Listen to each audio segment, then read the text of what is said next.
अस्सलाम वालेकुम मेरे भाइयों दोस्तों। आज का जो हमारा लेक्चर है वो है हमारे चैप्टर नंबर 2 का बॉटनी सेक्शन हमने शुरू किया है, जिसका हमने पहला चैप्टर कर लिया है होम्योस्टेसिस इन प्लांट। सही है। और आज का जो हमारा चैप्टर है वो है सपोर्ट एंड मूवमेंट, जो हमारे सेकेंड ईयर की बायोलॉजी का चैप्टर नंबर 2 है। इसका हम बॉटनी सेक्शन करने जा रहे हैं। सही है। अच्छा, दो हिस्से हैं इस चैप्टर के, एक है सपोर्ट, एक है मूवमेंट। सही है कि भाई प्लांट को सपोर्ट कैसे मिलती है और प्लांट में मूवमेंट कैसे होती है, तो ये हमने देखना है। इसमें से काफी सारे शॉर्ट क्वेश्चंस बनते हैं और एक लॉन्ग क्वेश्चन भी बनता है कभी कभार, साथ साथ बताते भी जाएंगे कि कहाँ कहाँ से शॉर्ट क्वेश्चंस बनते हैं। सही है। अच्छा भाई, तो सबसे पहले हम इसका पहला पोर्शन डिस्कस करेंगे जो कि है सपोर्ट इन प्लांट। सही है। सपोर्ट इन प्लांट में क्या होता है कि भाई प्लांट को सपोर्ट कहाँ से मिलती है। सही है। तो इसमें ये तीन बातें हैं कि भाई जो प्लांट का स्टेम है वो किन बातों पर डिपेंड करता है सपोर्ट के लिए, इन तीन बातों पे। सही है। उसके पास ये तीन टिश्यू होते हैं उसके सपोर्ट के लिए।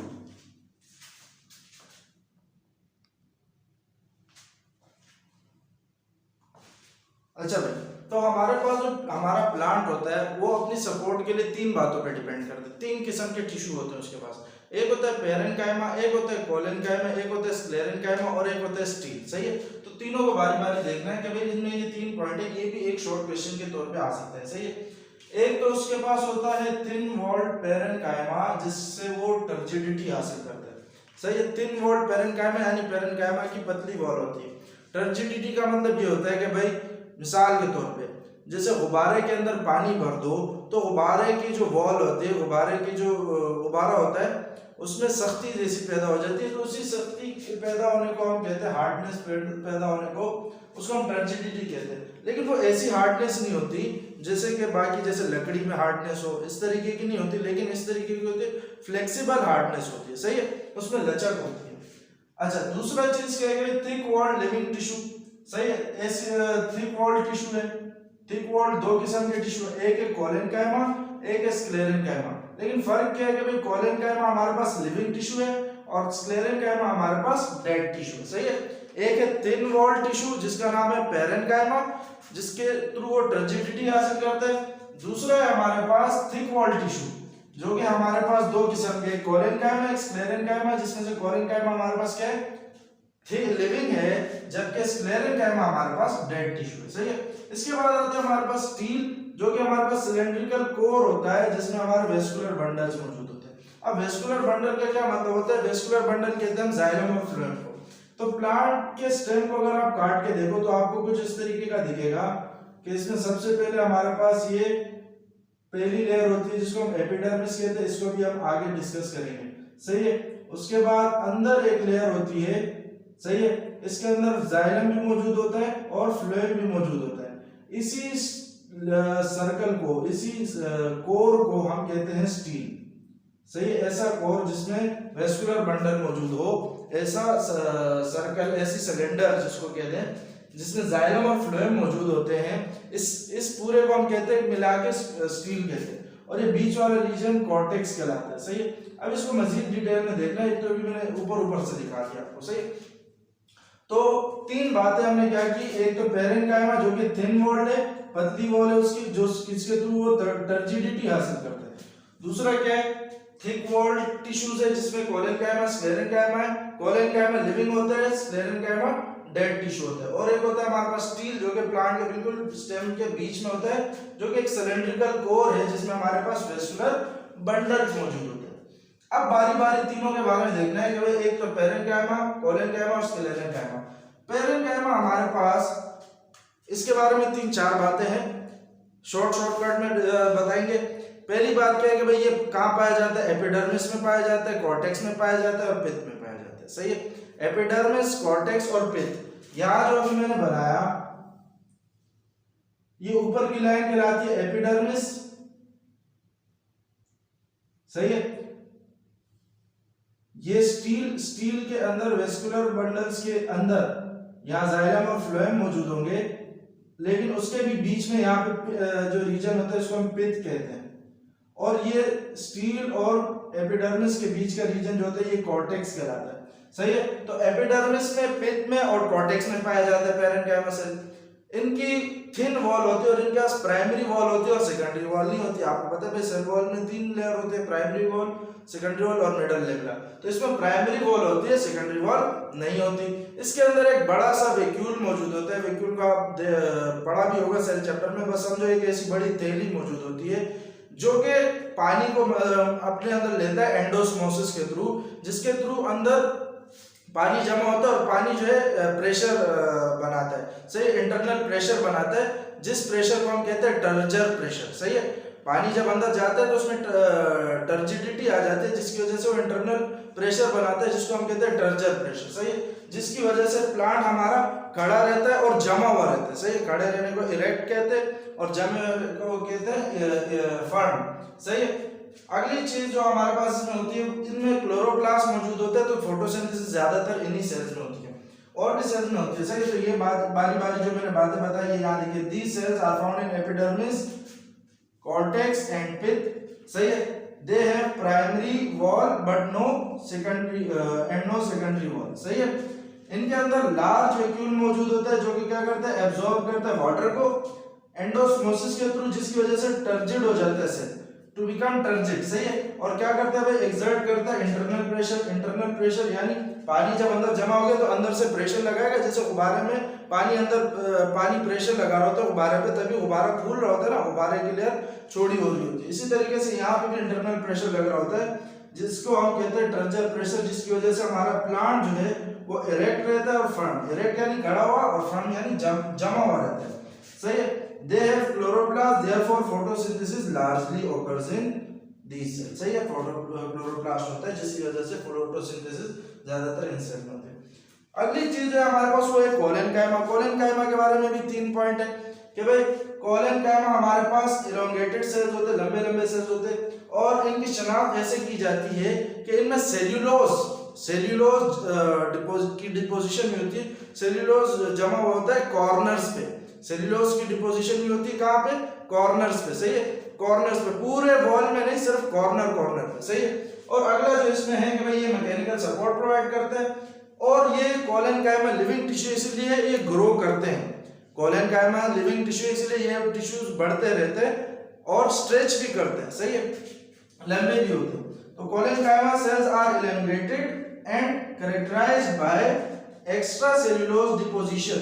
एक्स्ट्रा सेल्यूलोज डिपोजिशन होते हैं कहाँ पे, कॉर्नर्स पे, सेल्स के कॉर्नर्स पे। सही है, ये प्रोवाइड करता है mechanical support in young plants. सही है, प्लांट्स में मैकेनिकल सपोर्ट प्रोवाइड करता है, और चूंकि ये लिविंग है so it can grow and stretch freely, आराम से ग्रो कर सकता है और स्ट्रेच भी कर सकता है। अगला जो है हमारे पास वो है स्क्लेरेनकाइमा। पहला पैरेनकाइमा, दूसरा कोलेनकाइमा, तीसरा हमारे पास स्क्लेरेनकाइमा। स्क्लेरेनकाइमा हमारे पास डेड सपोर्टिंग टिश्यू होते हैं, यानी ये कैसे टिश्यू है जो कि डेड है। सही है, जैसे कोलेनकाइमा लिविंग था वैसे स्क्लेरेनकाइमा हमारे पास डेड सपोर्टिंग टिश्यू होते हैं। सही, ये डेड टिश्यू होते हैं लेकिन सपोर्ट प्रोवाइड करते हैं। They have uniformly thick and heavily lignified secondary wall. इनकी जो सेकेंडरी वॉल होते हैं ना वो बहुत ही चौड़ी होती है। जैसे कि कोलेनकाइमा में वॉल चौड़ी थी लेकिन किनारों पे, यहाँ पे वॉल पूरी की पूरी चौड़ी होती है। पूरी की पूरी वॉल में लिग्निन की डिपोजिशन भी होती है। किसकी, लिग्निन की डिपोजिशन। यही तभी यहाँ पे लिखा है कि भाई ये लिग्निफाइड होते हैं, लिग्निफाइड सेकेंडरी वॉल होता है। और ये जो होते हैं हमारे पास, their walls are so thick that the lumen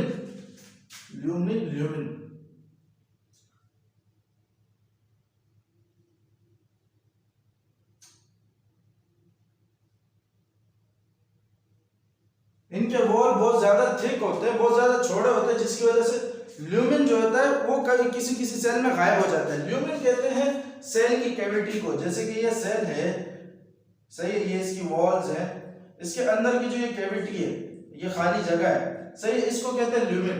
तो ये वॉल इतनी थिक होती है, इतनी छोटी होती है कि ये ल्यूमिन बिल्कुल गायब हो जाता है, कभी कभी इसको छुपा देते हैं। सही है, इतनी थिक हो जाती है कि ल्यूमिन गायब हो जाता है। अच्छा, स्क्लेरेनकाइमा हमारे पास दो टाइप के होते हैं, एक होता है फाइबर्स और एक होता है स्क्लेरेट्स। फाइबर्स जो होते हैं वो हमारे पास इलोंगेटेड सेल्स होते हैं with tapered ends. Tapered ends का मतलब ये भी होता है कि पॉइंटेड एंड्स। अगर ये उतार लिया हो इसको नोट कर लीजिए ताकि मैं इसको मिटा दूं। टेपर्ड एंड इस तरीके कुछ होते हैं। सही है, ये पॉइंटेड एंड्स कहलाते हैं, सही है, नोकीले एंड, इसी को हम टेपर्ड एंड्स भी कहते हैं, सही है। और ये इलोंगेटेड लंबे लंबे सेल्स होते हैं, ये सेल टफ भी होते हैं, स्ट्रॉन्ग भी होते हैं, लेकिन फ्लेक्सिबल होते हैं, सही है। फ्लेक्सिबल का मतलब इनमें लचक होती है। फाइबर्स और स्क्लेरेट्स की और भी डिटेल में डिस्कशन है, लेकिन हमने ज्यादा डिटेल में नहीं जाना क्योंकि पेपर करीब है और ऊपर से देखना ताकि हमें याद आसानी से हो जाए, सही। तो क्या क्या बात है कि भाई एक तो ये फ्लेक्सिबल होते हैं, इलोंगेटेड सेल होते हैं, और टेपर्ड एंड्स होते हैं, पॉइंटेड एंड्स होते हैं, सही है। दूसरा ये स्ट्रॉन्ग भी होते हैं, टफ भी होते हैं, लेकिन साथ साथ ये क्या होता है, फ्लेक्सिबल होता है। अगला जो है हमारे पास वो है स्क्लेरेट, सही है। ये इनकी शेप वेरिएबल होती है, इरेगुलर होती है, सही है। इनको आमतौर पर स्टोन सेल्स भी कहा जाता है, सही है। और ये कॉमन इन नट और हार्ड पार्ट ऑफ सीड। नट जैसे कि अगर आप लोगों ने देखा हो अखरोट में अखरोट को क्या कहा जाता है, वॉलनट कहा जाता है ना, ऐसे ही कुछ नाम है, सही। अखरोट की अगर बाहर की कवर देखो तो कितनी सख्त होती है, तो ये स्क्लेरेट्स उसमें मौजूद होता है। जैसे कि आप सीड्स देखोगे, जो सीड होते हैं, जैसे आड़ू के सीड हो गए, आड़ू के अंदर का बीज होता है वो कितना सख्त होता है, तो उस बीज के अंदर यही स्क्लेरेट्स हमारे पास मौजूद होते हैं, सही है। तो हमारे पास फाइबर्स और स्क्लेरेट्स में क्या क्या है भाई, ये फाइबर क्या होता है, elongated cell with tapered and, strong और टफ होते हैं लेकिन फ्लेक्सिबल भी होते हैं। स्क्लेरेट्स में क्या है भाई, ये वेरिएबल इन शेप होता है, शेप इनकी मुख्तलिफ होती है, और इनको स्टोन सेल्स भी कहा जाता है। स्टोन सेल्स यानी सख्त सेल्स है ना, पत्थर, स्टोन का मतलब क्या होता है, पत्थर, सही है। और अभी मैंने आपको बताया कहाँ कहाँ पाए जाते हैं, they are common in nut and hard parts of seed, सही है। अच्छा, इसमें हमारे पास स्क्लेरेन कायमा पे काफी बार सवाल पूछा गया है, पेरेंट कायमा पे भी नहीं पूछते, कोलन कायमा पे भी नहीं पूछते, स्क्लेरेन कायमा पे काफी बार पूछा गया। अगर आप पास्ट ईयर के पेपर उठा के देखें कि भाई राइट अ नोट ऑन स्क्लेरेन कायमा, सही है, ये पूछते रहते हैं। टाइप्स ऑफ स्क्लेरेन कायमा पूछते हैं, तो स्क्लेरेन कायमा के बारे में आ जाए, आप यहाँ से यहाँ तक लिखते बहुत है, सही है। उसके बाद आता है हमारे पास सेकेंडरी टिश्यू, सही है। अब हमारे पास बारी है सेकेंडरी टिश्यूज की। ये चीज आपको समझ आ गई होगी, पेरेंट कायमा, कोलन कायमा, स्क्लेरेन कायमा, इसको नोट कर लीजिए, मैं मिटा दे रहा हूं इसको।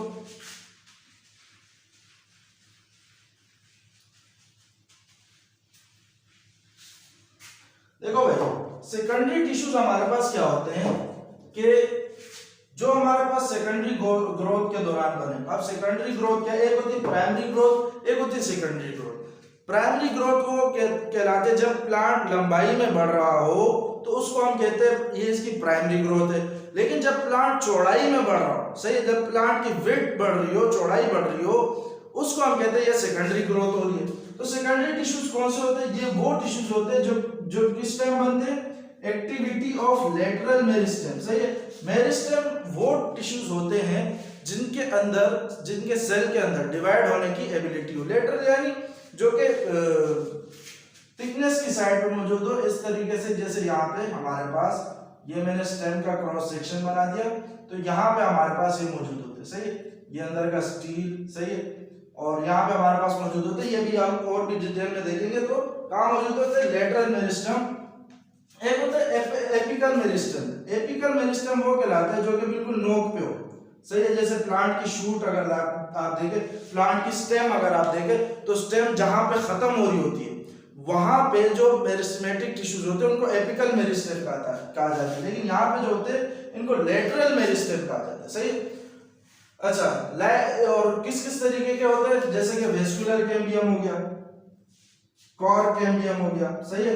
ये किस दौरान बनते हैं, ड्यूरिंग सेकेंडरी ग्रोथ, सही है। सेकेंडरी टिश्यूज कौन से है कि भाई वो टिश्यूज जो कि लेटरल मेरिस्टेम की एक्टिविटी की वजह से बने, जैसे कि वेस्कुलर कैम्बियम और कॉर कैम्बियम। लेटरल मेरिस्टेम कौन से, वेस्कुलर कैम्बियम और कॉर कैम्बियम, और किस दौरान बनते हैं, ड्यूरिंग सेकेंडरी ग्रोथ, सही।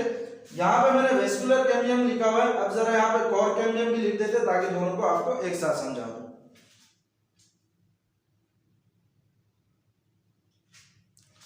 अच्छा भाई, तो मैंने साथ साथ कॉर कैम्बियम भी उतार दिया है, अब जरा दोनों को साथ समझे। सेकेंडरी ग्रोथ टिश्यू से क्या समझ आया कि भाई वो टिश्यूज जो कि किसकी एक्टिविटी से बने, लेटरल मेरिस्टेम की वजह से। लेटरल मेरिस्टेम मैंने आपको समझा दिया कि भाई जो कि स्टेम में मौजूद होता है। एपिकल मेरिस्टेम कहाँ पे मौजूद होता है, ये मेरिस्टेम के टाइप्स भी देखेंगे हम आगे के चैप्टर में, ग्रोथ वाले चैप्टर में, सही है।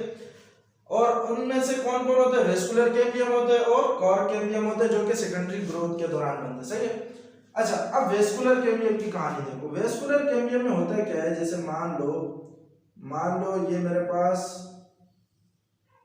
स्टील है और इसमें ये मेरे पास मौजूद है जाइलम और फ्लोएम। सही। इसको जरा मैं एक ट्रायंगल को जरा बाहर करके दिखा देता हूं। ये सारे यहां पे मेरे पास मान लो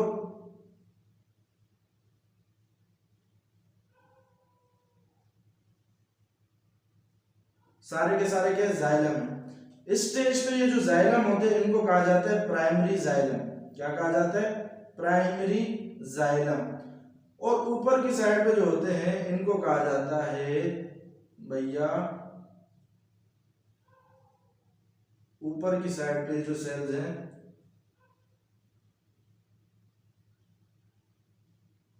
इनको कहा जाता है प्राइमरी फ्लोएम। सही। ये हमारे पास फ्लोएम है, ये जाइलम है, लेकिन इस स्टेज पे इसको क्या कहा जाता है, प्राइमरी जाइलम, इसको प्राइमरी फ्लोएम। हमारे पास होता है क्या, वेस्कुलर कैम्बियम की शुरुआत कहां से होती है, यहीं से होती है कि भाई हमारे पास पहले तो ये प्राइमरी जाइलम और प्राइमरी फ्लोएम के दरमियान एक लेयर बन जाती है सेल्स की, इस तरीके से।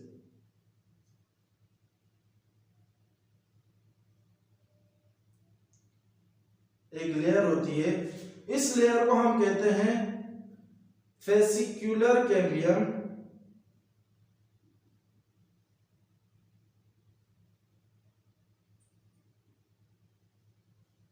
और फ्यूसिफॉर्म इनिशियल।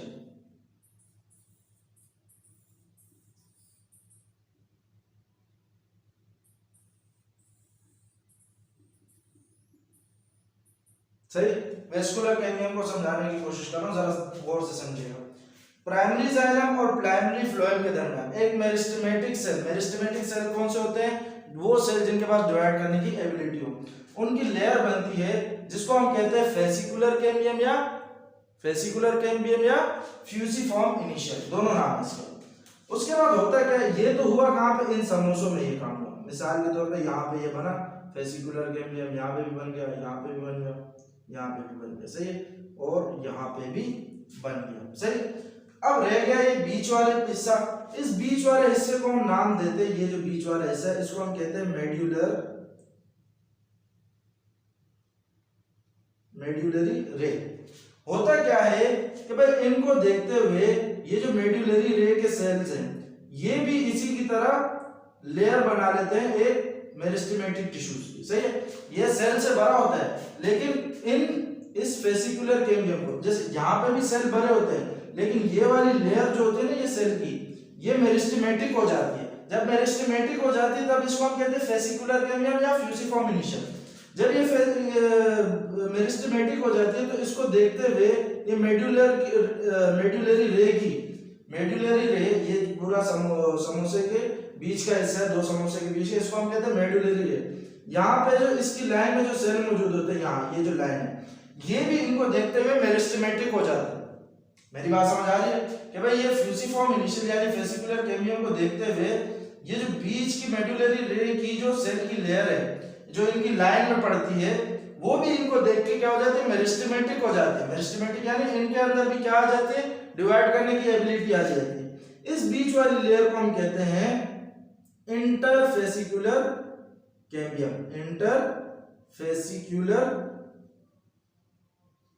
कैम्बियम। सही है। तो ये हमारे पास फेसिकुलर कैम्बियम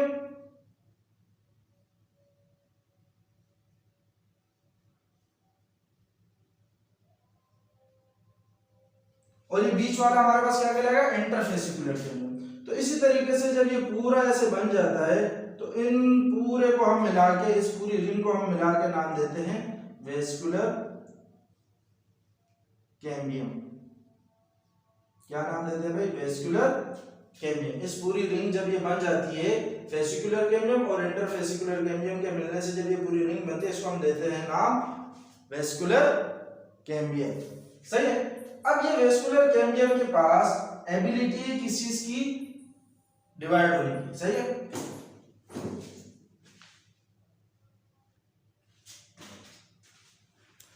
अच्छा भाई, तो ये चीज आपको समझ आ गई होगी। यहीं पे मैंने यहाँ पे मैंने यही चीज लिखी है कि भाई वेस्कुलर कैम्बियम क्या होता है। पहले जो अपेयर होती है वेस्कुलर कैम्बियम पहले किस तरीके से अपेयर होती है, प्राइमरी जाइलम और प्राइमरी फ्लोएम के दरमियान में अपेयर होती है। और जब इस टाइम पे ये जो प्राइमरी जाइलम और प्राइमरी फ्लोएम के दरमियान में जो लेयर अपेयर होती है वेस्कुलर कैम्बियम की, इस टाइम पे हम इसको कहते हैं फ्यूसिफॉर्म इनिशियल या वेसिकुलर कैम्बियम।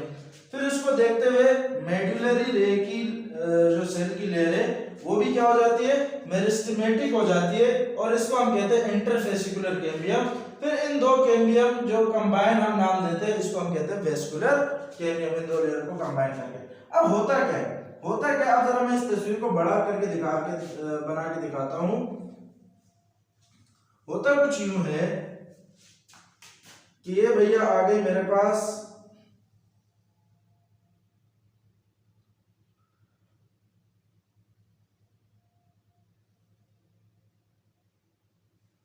या मैं जरा आपको उसी समोसे में पहले थोड़ा सा समझा देता हूं, फिर मैं उसकी डायग्राम बना देता हूं। क्या था भाई, यहां तक हमारे पास था प्राइमरी जाइलम,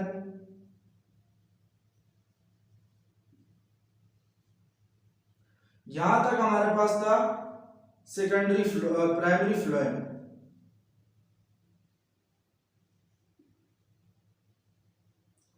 ये जो हमारे पास बीच की लेयर थी, हमने इसको क्या कहा, ये हमारे पास है वेस्कुलर कैम्बियम। सही है। अब इस वेस्कुलर कैम्बियम के पास पावर है मेरिस्टेमेटिक टिश्यू की, सही है। तो ये सेल डिवाइड करने लग जाते हैं। ये सेल जब डिवाइड, मिसाल के तौर पे ये वो लेयर है, मैं इसको जरा अंदर की तरफ कर देता हूं, प्राइमरी जाइलम और प्राइमरी फ्लोएम। इसके पास डिवीजन की एबिलिटी है, तो ये डिवाइड करता रहता है, इस साइड पे भी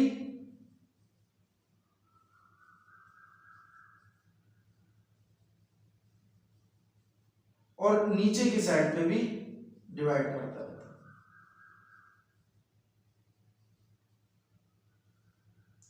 अच्छा भाई, ये जो लेयर थी हमारे पास, ये थी हमारी वेसिकुलर कैम्बियम और वेस्कुलर कैम्बियम, सही है। ये वेस्कुलर कैम्बियम आउटसाइड में भी ग्रोथ दिखाता है, इनसाइड में भी ग्रोथ दिखाता है, इस वजह से प्लांट की स्टेम चौड़ी होने लगती है। ये जो इनसाइड में जो सेल डिवाइड करता रहता है, इस सेल को हम कहते हैं सेकेंडरी जाइलम। क्या कहते हैं भाई, सेकेंडरी जाइलम। और ये जो आउटसाइड पे जितने भी सेल दिखा रहा होता है, इसको हम कहते हैं सेकेंडरी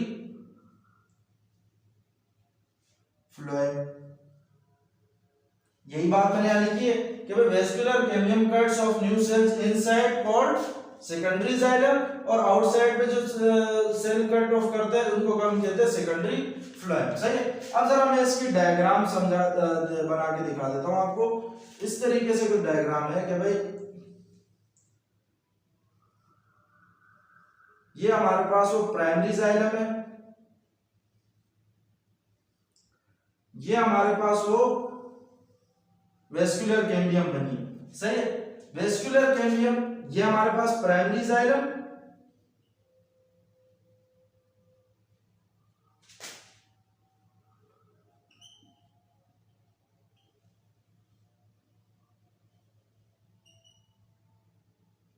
क्या हो गया इसको,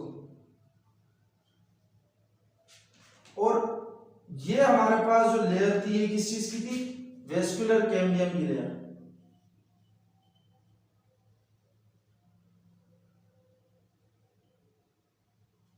इसकी वजह से, इस वेस्कुलर कैम्बियम की वजह से अंदर ये जो रीजन आपको नजर आ रहा है, ये सारा सेल, ये वेस्कुलर कैम्बियम, इस रीजन को इस वेस्कुलर कैम्बियम ने बनाया, डिवाइड हो के अपने सेल को तकसीम कर करके इस रीजन को किसने बनाया, वेस्कुलर कैम्बियम ने। वरना पहले वेस्कुलर कैम्बियम प्राइमरी जाइलम से अटैच था, अब प्राइमरी जाइलम से अटैच नहीं है। इस रीजन को हम नाम देते हैं सेकेंडरी जाइलम।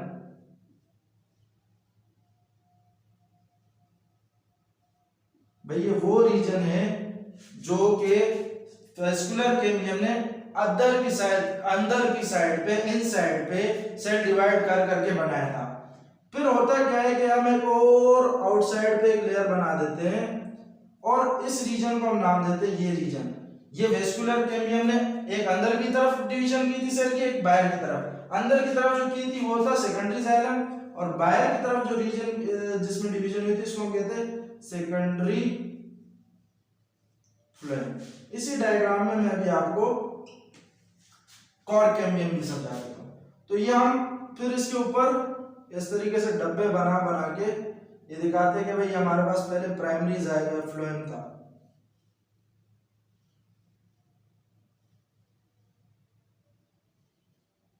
सही है, ये चीज हमारे पास क्या थी, प्राइमरी फ्लोएम। इसको मैं यहाँ पे मार्किंग कर देते हैं इसकी, प्राइमरी फ्लोएम। सही है, आप देख सकते हो पहले ये वेस्कुलर कैम्बियम इस प्राइमरी फ्लोएम और इस प्राइमरी जाइलम से अटैच था, लेकिन अब चूंकि इसने अंदर की साइड पे भी सेल बढ़ा दिया और बाहर की साइड पे भी सेल बढ़ा दिया, तो इससे इसका फासला आ गया। सही है, अब आगे क्या होते हैं, एक और लेयर होती है हमारे पास, बाहर एक और लेयर होती है,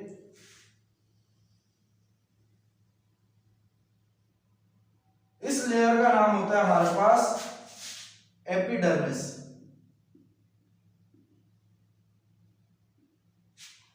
सही है, एपिडर्मिस के दो हिस्से होते हैं, एक होता है हाइपोडर्मिस, एक होता है एंडोडर्मिस। एंडोडर्मिस अंदर की साइड वाला, हाइपोडर्मिस बाहर की साइड वाला। जब ये हाइपोडर्मिस की लेयर क्या, जब हाइपोडर्मिस की लेयर के पास, अच्छा एक रीजन तो मैंने बताने भूल गया, ये जो रीजन होता है एपिडर्मिस के बाद वाला रीजन, इसको हम कहते हैं कॉर्टेक्स। सही, ये पूरा स्टेम समझ आ ही रहा होगा आपको। एपिडर्मिस के जो हाइपोडर्मिस वाले सेल हैं, जब उनमें डिवीजन की पावर आ जाती है, क्या आ जाती है भाई, डिवीजन की पावर आ जाती है।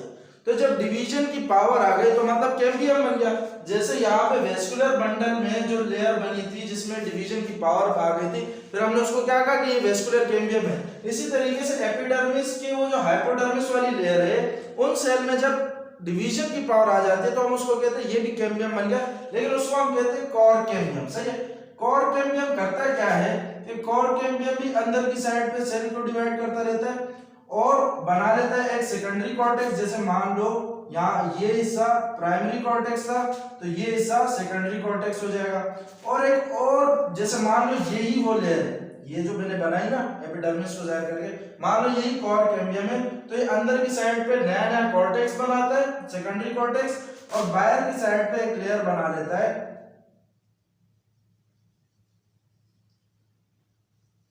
जिसको हम कहते हैं कॉर्क। क्या कहते हैं भाई, कॉर्क। ये हमारे पास कुल मिला के डायग्राम बनती है कि भाई होता क्या है कॉर कैम्बियम में, it appears when the hypodermal cells regain the power of division to form a ring of meristematic tissue. Cork cambium कब बनता है, जब हाइपोडर्मल सेल क्या करते हैं, डिवीजन की पावर जब उनमें आ जाती है तो वो क्या बना लेते हैं, एक मेरिस्टेमेटिक टिश्यू का रिंग बना लेते हैं, जिस टिश्यू को हम क्या कहते हैं, रिंग को क्या कहते हैं, कॉर कैम्बियम या फिर फिलोजन भी कहते हैं। यही कॉर कैम्बियम अंदर की साइड पे सेल को कट ऑफ करता है जिसको हम कहते हैं सेकेंडरी कॉर्टेक्स या फिलोडर, और यही कॉर कैम्बियम आउटसाइड पे न्यू सेल कट ऑफ करता है जिसको हम कहते हैं कॉर्क या फिर फिलम। सही है, तो ये था हमारे पास टोटल सेकेंडरी ग्रोथ। अब हम जरा आगे देखते हैं इसके कुछ और मजीद टॉपिक्स। अच्छा भाई, ये टॉपिक भी बहुत इंपॉर्टेंट है, इसमें से भी क्वेश्चन आ चुके हैं पास्ट पेपर में कि भाई वेस्कुलर कैम्बियम और कॉर कैम्बियम के दरमियान में डिफरेंस बताओ या इन पे नोट लिखो वगैरह। सही है, तो इन टॉपिक्स को छोड़ना नहीं, अच्छे से तैयार करके रखना है। अच्छा भाई, सपोर्ट इन प्लांट में हमारे लिए कुछ टॉपिक और रह गए हैं कि भाई hardwood, sapwood, significance of secondary tissue, annual ring, how can we estimate age of tree. इन चारों टॉपिक पे सवाल आ चुके हैं बहुत बार। हार्डवुड, सैपवुड, इनका difference, significance of secondary tissues, इसको इंपॉर्टेंस ऑफ सेकेंडरी टिश्यूज के तरीके से भी पूछा गया। एनुअल रिंग्स के बारे में पूछते हैं और ये सवाल भी आ चुके हैं। सही है, फिर उसके बाद हम अपना मूवमेंट इन प्लांट का पढ़ेंगे। हार्डवुड होता क्या है कि भाई जब ये कॉर कैम्बियम, वेस्कुलर कैम्बियम बनते हैं और वेस्कुलर कैम्बियम अपना सेकेंडरी जाइलम बनाता है, फिर सेकेंडरी अल्लाह आपका भला करे सेकेंडरी फ्लोएम भी बनाता है, तो होता क्या है कि हमारे पास जो इनर रीजन होता है अंदर की तरफ क्या होता है, प्राइमरी जाइलम। प्राइमरी जाइलम के यानी अंदर का हिस्सा, उसमें होता क्या है बाद में इन डिविजन वगैरह के बाद में होता क्या है कि इनमें कुछ वेस्ट मटेरियल की डिपोजिशन हो जाती है, इनमें कुछ वेस्ट मटेरियल जमा कर दिया जाता है, सही है। जब वेस्ट मटेरियल जमा होता है तो ये इनमें जो आपको पता है ना कि जाइलम का काम क्या होता है भाई, पानी को कंडक्ट कराना। अब जब इसमें वेस्ट मटेरियल जमा हो जाएगा, डिपॉजिट हो जाएगा, तो ये तो ब्लॉक हो जाएगा। ब्लॉक होता है फिर किसी काम का नहीं रहता, जब काम का नहीं रहता फिर ये प्लांट के सपोर्ट में काम आता है, सही है, प्लांट के सपोर्ट में काम आता है, सही। तो यही लिखा है कि भाई अंदर का हिस्सा जो वुड का होता है वो ब्लॉक हो जाता है बाय डिपोजिशन ऑफ वेस्ट, सही है, जैसे कि लेटेक्स हो गया, रेजिन, गम वगैरह। इन लेटर लाए बाद में, सही है। तो और उसकी अपीयरेंस कैसे होती है, डार्क अपीयरेंस होती है, वेस्ट के डिपोजिशन की वजह से उसकी डार्क अपीयरेंस होती है, जिसकी वजह से इसको कहते हैं हार्डवुड, सही है।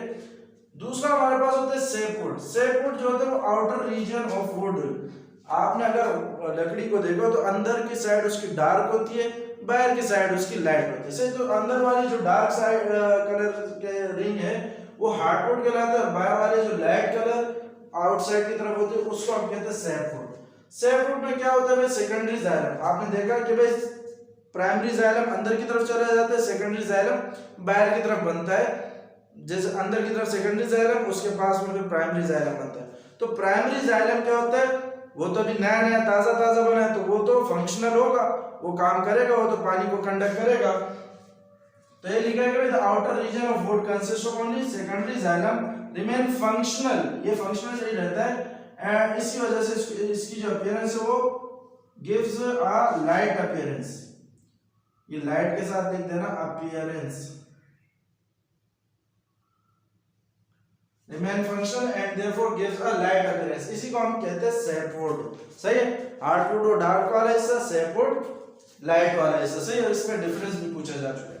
सिग्निफिकेंस क्या है, इंपॉर्टेंस क्या है सेकेंडरी टिश्यूज की। जब सेकेंडरी ग्रोथ होती है तो उससे होता क्या है कि भाई मजीद वाटर, मिनरल, फूड इनकी जरूरत होती है, सही है। अब जब नए नए ताजे ताजे बनते हैं, जब नए नए ताजे ताजे सेकेंडरी टिश्यूज बनते हैं तो उसी टाइम पे डायरेक्ट ब्लॉक थोड़ी हो जाते हैं। ये लिखा हुआ भी है लेटर लाइफ में, आगे जाके मजीद आगे जाके कुछ अर्सा बीतने के बाद।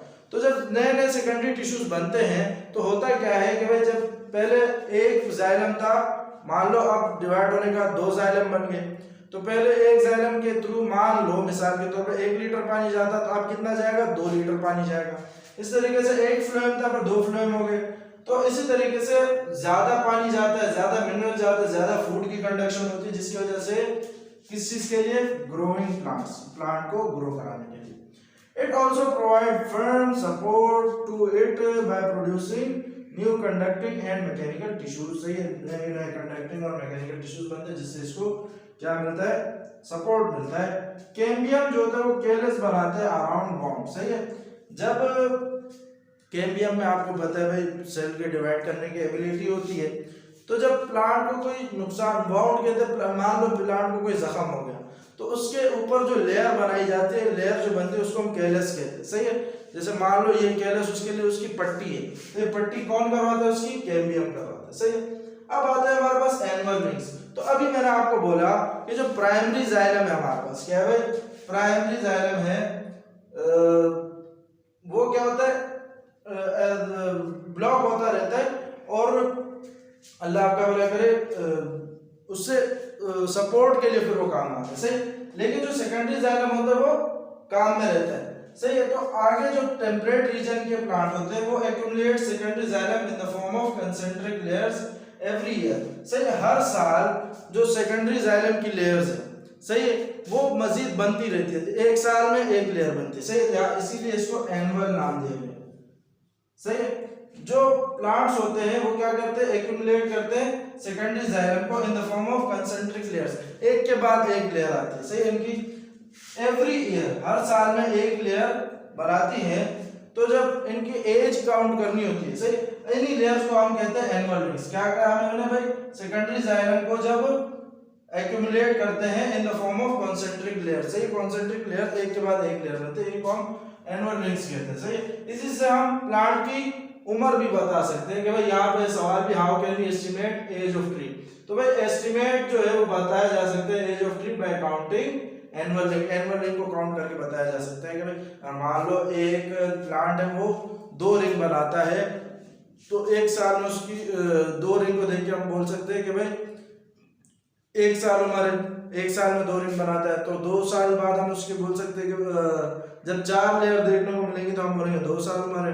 सही, अगर एक प्लांट एक साल में 1 रिंग बनाता है तो 1 रिंग देखने पे हम उसको क्या बोलेंगे, 1 साल हमारे।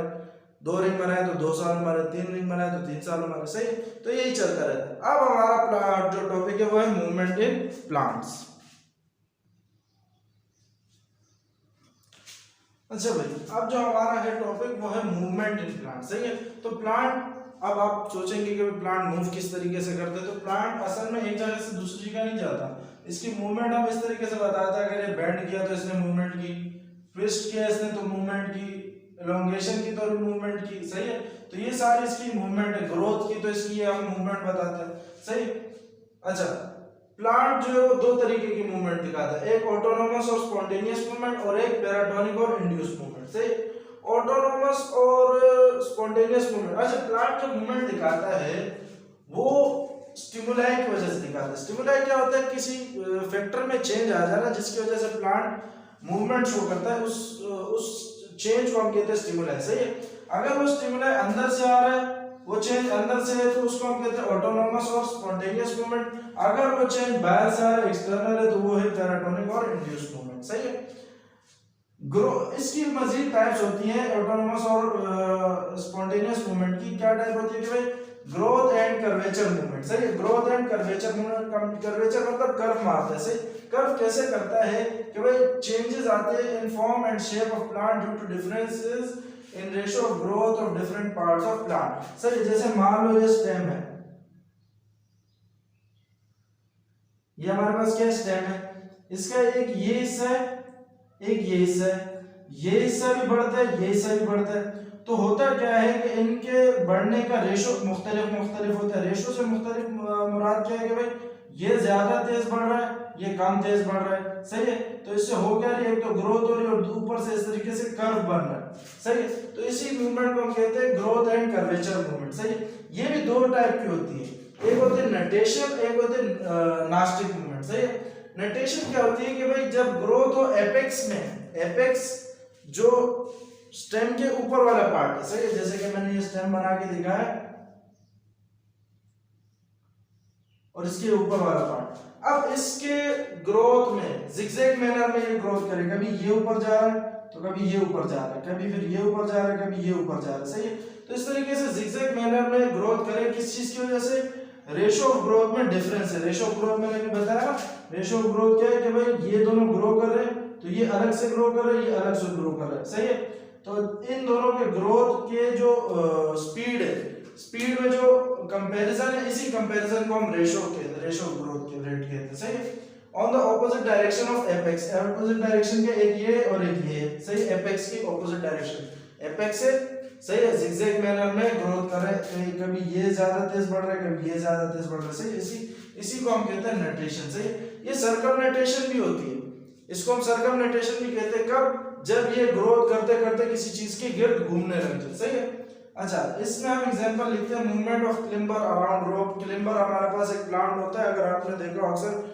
दीवारों पे इस तरीके से राउंड हुआ होता है। सही, रस्सी की गिर्द भी ऐसे घूम जाता है, लकड़ियों की गिर्द भी घूम जाता है। सही, दूसरा होता है हमारे पास इसमें ग्रोथ एंड कर्वेचर में नास्टिक मूवमेंट। नास्टिक मूवमेंट में होता क्या है कि ये तो स्टेम की बात थी, लेकिन अगर प्लांट के ऑर्गन, जैसे मान लो लीफ के भी 2 हिस्से होते हैं, एक ये ऊपर वाला हिस्सा, एक ये नीचे वाला हिस्सा। ये लीफ है, ये इसका ऊपर वाला हिस्सा, ये इसका नीचे वाला हिस्सा।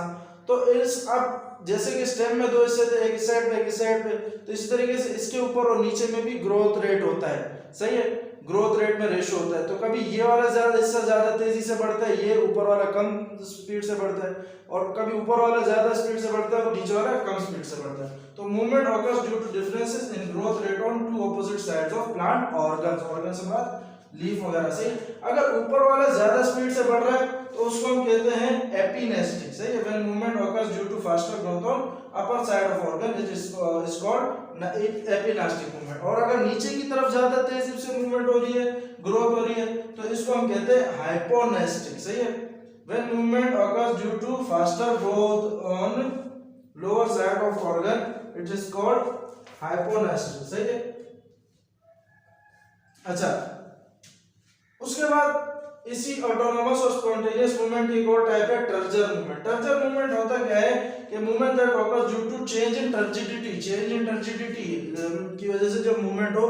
चेंज इन टर्जिडिटी क्या होता है कि भाई वाटर या तो लॉस करेगा या गेन करेगा। जब लॉस करेगा तो सेल श्रिंक होने लगेगा और जब गेन करेगा तो सेल टर्जिड होने लगेगा, फूलने लगेगा, सही है। इसकी वजह से इसके साइज में इजाफा आता है, सही है। जैसे पानी भरा तो सेल का साइज बड़ा हो गया, ये इसकी मूवमेंट है। पानी निकाला तो सेल का साइज कम हो गया, ये इसकी मूवमेंट है, सही है। तो इसी मूवमेंट को टर्जर मूवमेंट कहते हैं, टर्जिडिटी की वजह से जो आती है। अब आता है पैराटोनिक और इंड्यूस मूवमेंट। बड़ा आसान सा है कि भाई इस जो एक्सटर्नल स्टिमुलाई की वजह से, एक्सटर्नल स्टिमुलाई ये इसको भी दो हिस्सों में डिवाइड किया गया है, ट्रॉपिक मूवमेंट और नेस्टिक मूवमेंट। फिर ट्रॉपिक मूवमेंट और नेस्टिक मूवमेंट को मजीद भी और टाइप में डिवाइड किया। अभी यहाँ मैंने ट्रॉपिक कर लिया, फिर आगे नेस्टिक कर लिया। ट्रॉपिक मूवमेंट डायरेक्शनल मूवमेंट होती है, सही है। जब बाहर का जो स्टिमुलाई आया उसके हवाले से डायरेक्शनल मूवमेंट हो, एक खास डायरेक्शन में हो, तो उसको हम कहते हैं ट्रॉपिक मूवमेंट, सही। These are directional growth movement of plant towards और अवे फ्रॉम द स्टिमुलस, सही। जैसे मान लो लाइट है, लाइट पड़ गया, अगर प्लांट उस लाइट की तरफ मूव कर रहा है तो वो उसकी डायरेक्शनल मूवमेंट है। और अगर प्लांट का कोई हिस्सा लाइट के मुखालिफ मूव कर रहा है तो वो भी उसकी डायरेक्शनल मूवमेंट है। दोनों को ट्रॉपिक मूवमेंट कहते हैं, सही है। अगर टुवर्ड्स जा रहा है, उसी की तरफ जा रहा है, स्टिमुलस की तरफ, तो ये कहलाता है पॉजिटिव, सही है। और अगर अवे आता है यानी उस स्टिमुलस के मुखालिफ मूव करता है तो इसको कहते हैं नेगेटिव, सही है। जैसे कि पहली टाइप है इसकी फोटोट्रोपिज्म। फोटो से समझ आता है लाइट की वजह से होगा, तो directional movement in response of light, सही है। ये पॉजिटिव भी होते हैं। पॉजिटिव का मतलब होता है orientation of stem towards light. जब लाइट पड़े स्टेम पे तो वो लाइट स्टेम जो है, जब स्टेम पे लाइट पड़ती है तो स्टेम लाइट की तरफ घूम जाता है, सही है। तो इस ये पॉजिटिव होता है। नेगेटिव क्या होता है? Orientation of root away from light. Root जो है वो जमीन के अंदर जाते हैं, तो जमीन के अंदर से तो लाइट थोड़ी आ रही है, लाइट ऊपर की तरफ से आ रही है, रूट्स नीचे की तरफ से जा रहे हैं, सही है। तो रूट की मूवमेंट नेगेटिव हो गई फोटो के लिए, लाइट के लिए, और स्टेम की मूवमेंट लाइट के लिए पॉजिटिव हो गई, सही है। फोटोट्रोपिज्म। इस तरीके से जियोट्रोपिज्म, जियो कहते हैं अर्थ को, सही है। अर्थ में क्या है? ग्रेविटी, तो directional movement in response to gravitational stimulus, सही है। ये पॉजिटिव जियोट्रोपिज्म जो होती है, ये भी पॉजिटिव और नेगेटिव होता है। पॉजिटिव कहाँ शो होता है? रूट्स में। अब ग्रेविटी नीचे की तरफ खींच रही है तो रूट्स भी किस तरफ बढ़ रहे होते हैं? नीचे की तरफ, तो नीचे की तरफ पॉजिटिव जियोट्रोपिज्म। और शूट, शूट कहते हैं जमीन के ऊपरी हिस्सा, तो जमीन नीचे की तरफ खींच रही है और वो ऊपर की तरफ बढ़ रहा है, तो उसकी वजह से मतलब ये क्या है? Negative geotropism. फिर उसके बाद आता है हमारे पास कीमोट्रोपिज्म। कीमो से मुराद ये कि केमिकल इस्तेमाल होगा, तो directional movement in response to chemical stimulus. इसमें अगर आप हम रिप्रोडक्शन के चैप्टर में भी पढ़ेंगे कि ये हमारे पास जो होता है फीमेल रिप्रोडक्टिव पार्ट, सही है। इसमें ये जो होता है, यहाँ पे जब पोलन ग्रेन्स आके अटैच हो जाते हैं, पोलन ग्रेन्स में दो सेल होते हैं, एक स्पर्म सेल होता है, एक पोलन ट्यूब सेल होता है, सही है। तो यहां से ये स्पर्म को ले जाने के लिए यहाँ पे हमारे पास ये ओवरी मौजूद होती है। तो यहाँ पर जब कुछ केमिकल रिलीज होते हैं तो ये केमिकल रिलीज होने की वजह से ये ट्यूब से निकल के इस तरीके से एक ट्यूब बना लेता है जो कि इस ओवरी से आके अटैच हो जाती है, जिसके बाद यहाँ से स्पर्म मूव करके इस ओवरी में चला जाता है, सही है। तो यहाँ पे असल में हुआ क्या है कि भाई ट्यूब सेल की ग्रोथ हुई है। यहाँ पे भी ये लिखा है pollen tube grows through the style towards ovary, style से गुजरता हुआ ओवरी की तरफ जाता है। ये भी केमिकल की वजह से होता है, कुछ केमिकल रिलीज होने की वजह से, सही। उसके बाद आता है हाइड्रोट्रोपिज्म। हाइड्रो का मतलब वाटर, सही। तो directional movement in response to water stimulus. Roots are positively hydrotropic, सही। जमीन के अंदर पानी है और रूट्स भी जमीन की तरफ जा रहे हैं, तो उसके लिए वो पॉजिटिव हाइड्रोट्रोपिक हो गए। Thigmotropism, directional movement in response to touch stimulus. Thigmo कहते हैं टच को, सही है। तो in response to touch of stimulus, जब टच किया जाए। ये देखा गया भाई ट्विनर्स में और क्लिम्बर्स में। ट्विनर मैंने अभी बताया ना, जो घूम जाते हैं किसी चीज के अराउंड, और क्लिम्बर्स भी वही होता है। ये होता ही है कि जब ये ट्विनर या क्लिम्बर किसी चीज को टच कर जाए, कोई इसको टच नहीं, किसी चीज को टच कर जाए, तो ये उस चीज के अराउंड घूमने लग जाते हैं, सही है। जब उनकी ग्रोथ होती है तो इस चीज के अराउंड घूमने लग जाते हैं। अब जरा पैराटोनिक और इंड्यूस्ड मूवमेंट का सेकंड पार्ट देखते हैं। अच्छा तो भाई ये हमारे पास पैराटोनिक और इंड्यूस मूवमेंट की दूसरी टाइप। पहली टाइप क्या थी, ट्रॉपिक मूवमेंट। दूसरी हमारे पास नेस्टिक मूवमेंट। नेस्टिक मूवमेंट क्या होता है भाई, नॉन डायरेक्शनल। ट्रॉपिक में क्या था, डायरेक्शनल मूवमेंट, सही है। अच्छा भाई, these are non directional movement which occurs in response to external stimulus, क्योंकि इंड्यूस मूवमेंट है, पैराटोनिक मूवमेंट है जिसमें एक्सटर्नल स्टिमुलाई यूज होता है, सही है। इसमें भी यही है, फोटोनेस्टिक, फोटो यानी लाइट की वजह से, it occurs in response of light, सही। लेकिन नॉन डायरेक्शनल मूवमेंट होती है, जैसे कुछ फ्लावर जो होते हैं वो बंद हो जाते हैं या खुल जाते हैं, तो बंद होना खुलना ये डायरेक्शनल मूवमेंट नहीं है, एक नॉन डायरेक्शनल मूवमेंट है। किसकी वजह से, due to change in light intensity, light की इंटेंसिटी की वजह से, सही है। जैसे कि फ्लावर जो होते हैं ऑक्जेलिस और पोर्टुलाका के एग्जांपल याद रखने, खुलते हैं भाई, ओपन होते हैं डे में और क्लोज होते हैं नाइट में, जबकि फ्लावर होते हैं निकोशिया के, वो खुलते हैं सॉरी ये भी इसी तरीके से लिख दिया, सॉरी हाँ सही लिखा, close in day and open at night, सही है। डे टाइम में बंद होते हैं और रात में खुल जाते हैं, सही है, लाइट की इंटेंसिटी की वजह से। डे टाइम में लाइट की इंटेंसिटी ज्यादा होती है। थर्मोनेस्टिक, सही है, थर्मोनेस्टिक नाम से जाहिर है, थर्म यानी टेम्परेचर की वजह से, तो nastic movement of due to high temperature. High temperature ये इंडियन टेलीग्राफ प्लांट में देखा गया है कि भाई जब हाई टेम्परेचर होते हैं तो उसके जो लीफ होते हैं वो खुद को वो घूम जाते हैं, घूमने से मुराद यानी ऐसे बंद हो जाते हैं, सही है। इसी तरीके से है सीस्मोनेस्टिक मूवमेंट, सही है। सीस्मोनेस्टिक मूवमेंट भी एक टच मूवमेंट है, लेकिन ये एक ऐसी टच मूवमेंट है, अभी जैसे हमने क्लिम्बर की टच मूवमेंट देखी थिग्मोनेस्टिक, उसमें क्या था, जब टच करोगे तो वो आहिस्ता आहिस्ता घूमने लगेगा, जब ग्रोथ करेगा तो मतलब आपने एक लकड़ी रखी, उसने उस क्लिम्बर ने उस लकड़ी को टच किया तो वो जब जब ग्रो करेगा उससे घूमता रहेगा, तो वो बहुत अरसा रहेगा। लेकिन ये सीस्मोनेस्टिक मूवमेंट होती है, ये रैपिड मूवमेंट, बहुत जल्दी वाली मूवमेंट होती है। किसके रिस्पांस में, टच के रिस्पांस में, जैसे कि touch me not plant, touch me not plant के लीफलेट, सही है। टच मी नॉट प्लांट के लीफलेट्स तो छोटे छोटे पत्ते जो होते हैं, जब जैसे आप उसको टच करो वो डायरेक्ट बंद हो जाता है, सही है। इसके बाद आता है हमारे पास नेस्टिक मूवमेंट, इसको नाइट स्लीप मूवमेंट भी कहा जाता है, नाइट स्लीप, सही है। इसमें एग्जांपल है कि भाई some plants like bean and other members of legume family lower their leaves at night, इनके लीव्स क्या हो जाते हैं, रात में झुक जाते हैं, सही है। अब इसमें से जो इम्पोर्टेंट है मूवमेंट इन प्लांट में, मूवमेंट इन प्लांट सारे इंपॉर्टेंट है, इसमें शॉर्ट में से भी आता है, लॉन्ग में से भी आता है।